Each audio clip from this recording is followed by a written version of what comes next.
Okay, so today I want to talk about one of my favorite poker excuses, which is the I'm card dead excuse. And for those of you who don't know, card dead is when you're just not getting any decent hands. And of course, this is a very, this differs. So card dead to you may not be card dead to me. But just when you're card dead, right, or you're not being dealt with hands, not being dealt decent hands, it shows that your mentality is really based on the cards. Like you might be card dead over and over and over again, which also means that as you fold, you're building this image at the table, and I guarantee you that there are spots that you can go after players and take advantage of them. So it's like you can be card dead, but no matter what happens in poker, unless you're sitting down with like 9 of the best poker players in the world, you're not situationally dead, which means you still could exploit specific situations. But that's not really what I want to talk about. What I want to talk about is this concept of a lot of players will use the I'm card dead excuse as a rationale for playing bad. And a lot of players will say they're card dead when they're not. If you're like sitting there and if in 5 or 6 hands you don't get a good hand, you're not card dead. You're not running bad. That's fine. That makes a lot of sense.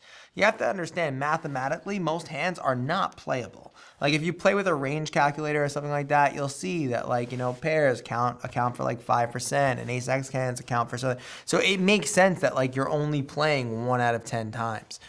And the whole notion of this is that like it's one of those excuses that I just really think you should remove from your vernacular. And the reason why is so you're sitting down at the table and you check your cards and you're like, oh, another bad hand, another bad hand, another bad. And it starts to create this mechanism of excuses. So it's like, okay, I'm allowed to make mistakes, or I'm not going to focus, or I'm not going to pay attention, or I'm not going to really see what's going on in the game because you know what? I'm card dead.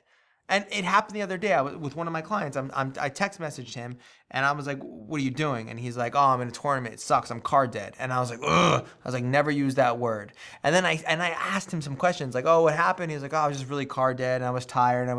It's always like the catalyst that leads to more problems and more excuses at the table. So you should never have this mentality of being card dead. You should be like, all right, I'm not being dealt good cards right now, but I'm going to pick up information and pay attention to the game, because when I actually do get cards, I'll have more information to extract more value. And it's something that I think, I'm primarily a cash game player. I'm going to move to to become a tournament player. I understand how the tournament players, you're on the bubble, or you're slowly, the blinds are slowly increasing and you've just been nothing. There's not a single hand that you could shove with. Like, I get it there, but still it shouldn't change your mentality. You should still be focusing on different spots, and you should still be trying to absorb as much information as possible so that when you do get cards, you make extra money or you extract more value. That's about it. Never ever use the word card dead ever again in your life. It's an excuse. It doesn't help anyone. It doesn't help you. Remove it from your vocabulary. That's about it. Oh yeah, schoolcards.com/signup as always.